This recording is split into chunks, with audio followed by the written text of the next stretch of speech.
कभी कभी आपको ऐसा नहीं लगता कि आप इतना हार्ड बोल देते हैं कि यहाँ के एक मंत्री ने आपको कहा कि हम एफआईआर कर देंगे? कौन एफआईआर कर देगा? अशोक चौधरी ने कहा कि ना वो किए हैं, जाके मानहानि बेचारे किए हैं। सर्वदलीय नेता अशोक चौधरी। देखिए हम लोग यहाँ सुनते हैं, सर्वदलीय कैसे?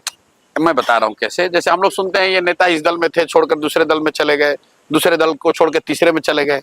अशोक चौधरी इन सब से ऊपर है। उन्होंने इतना दिमाग लगाया कि एट ए टाइम हम सब दल में रहेंगे। तो उनके पिताजी कांग्रेस में, ये खुद जदयू में, बेटी लोजपा में, दामाद आरएसएस भाजपा में, और अब कोई हमने बताया भाई एक आरजेडी बचा है, उसमें कोई भगनी भतीजा बेटा भाई किसी को डाल दो। तो इसलिए मैंने कहा ये सर्वदलीय नेता है, किसी भी दल को वोट दोगे इसी को जाएगा। जैसे हम लोग कहते हैं ना भोजपुरी में कि घी चाहे दाल में गिरे भात में गिरेगा थाली में ही।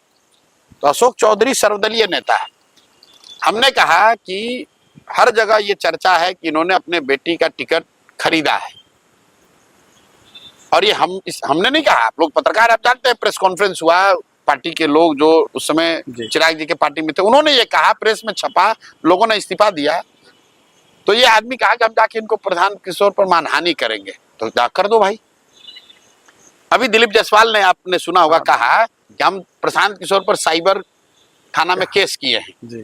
अब बताइए, इस भाजपा का राज्य का अध्यक्ष वो केस किया है और अभी तक पुलिस हम तक आई नहीं, हमारे पास आई नहीं भाई। या तो पुलिस उसकी सुन नहीं रही है, फर्जी बोल रहा था ये आदमी। अगर दिलीप जायसवाल ने केस किया है कि मैं साइबर क्राइम कर रहा हूं, तो साइबर क्राइम वाले अफसर क्या उसकी बात सुन नहीं रहे हैं, या दिलीप जायसवाल ने सबको बेवकूफ बनाया? तो प्रशांत किशोर इस तरह की गिदड़ भपकी से डरने वाले नहीं है। प्रशांत किशोर यहाँ बालू माफिया नहीं है, शराब का धंधा नहीं करते हैं, किसी से 1 रुपया नहीं लिए हैं, किसी सरकारी पद पर नहीं है, बड़े बाप के लड़के नहीं हैं।